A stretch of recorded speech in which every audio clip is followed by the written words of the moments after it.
Now, to finish, it would be Remiss. un-Australian. It would be very remiss of us. To not finish with Shiraz. Definitely. Shiraz is obviously, our largest planted grapevine in Australia. It is, yes. And, it really is, a wine and a grape that, we've made our own. Everyone else calls it Syrah around the world, except us. We've decided it's called Shiraz. That's right. And, it does actually suit our climate beautifully. Because Shiraz, originally comes from the Northern Rhone Valley, so near Lyon in France.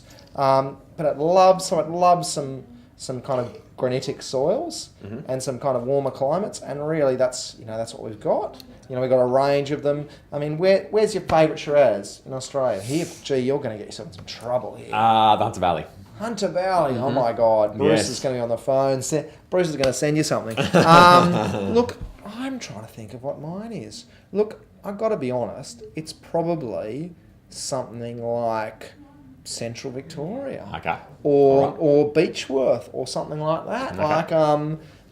Shiraz I think sometimes can be, just this mouth-filling fruit, and there's some good tannins there, but sometimes it lacks a bit of, real interest. But Hunter as well, I'm a big fan of. And Hunter wines, I've been lucky enough to have some Hunter Shiraz from the 40s. And they're still drinking all right. We don't find that. There's nowhere else, I think, who makes wines like that almost in the world, really, in terms of Syrah. Shiraz, what's good about Australian Shiraz? What's bad about Australian Shiraz? What's good about Australian Shiraz is that we make something that is so voluptuous. It can be a beautifully smooth, rich, mouth-filling wine. It's sort of, if there's going to be one thing that is going to be so typically obvious and lovely from the first go, then you're probably going to say there's going to be Shiraz will be that great. Yep. What the problem with Shiraz is, though, is that in that same sort of sentence, I think that it happens quite a bit, is that they're really trying to push that extra intensity. They want something that's going to be blacker, that's going to be richer, that's going to be sweeter than it really needs to be. And as a result, you end up something that's almost a caricature of what the ideal Shiraz could be. And I think that that's particularly alcohol.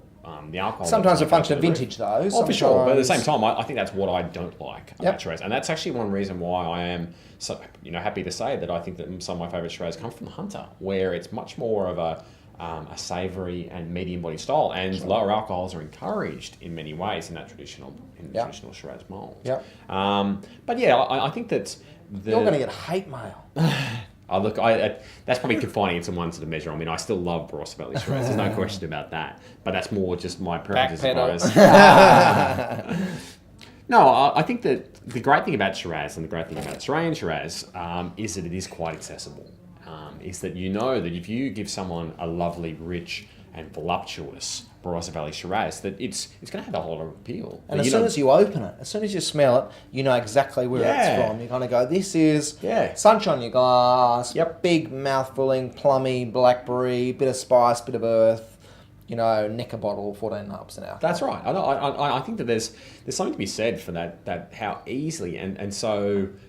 And so straightforward that sort of wine is, that straight from there that you're going to like it and that everyone else is going to like it too. Yeah. I mean, the colour also. The colour, is often the wines are, black as the ace of spades. Yeah. As soon as people see that, they love it. As soon as they smell it, it's like, it's almost like dessert. There's just this richness of berry fruits.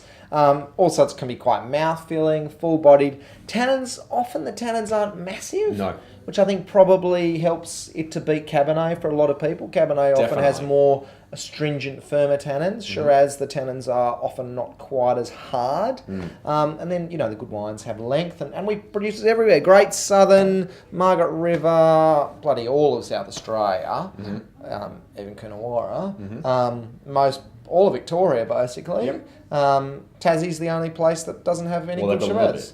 They're starting. Luckily. It does. It grows almost like a weed, and it will grow absolutely everywhere. And that I suppose is the other good thing about when talking about the accessibility is that Shiraz can be good everywhere. And at the same time, there's some very different versions of it. I mean, you go from the really quite fine-boned Beechworth style, for example, which is just all about pepper and spice, over to what you'd probably say is something like this McLaren Vale style, for example, which is just all about this punch. I mean, it's almost like this black richness, this sort of like enveloping sweetness that you just can't, you're just like, wow, God, it's rushing over me. It's like oil sort of thing. Yeah. And I suppose it's that massive difference that we've got where we can actually say, hey, this is the different styles of Shiraz that we've got that makes Shiraz interesting. There's one for everyone. There is one for everyone. There is one for everyone. Yeah, so, I was talking about the fact that I like Hunter Shiraz, but at the same time, I also think that before you accuse me of backpedaling, that there is so many interesting wines that come in different versions.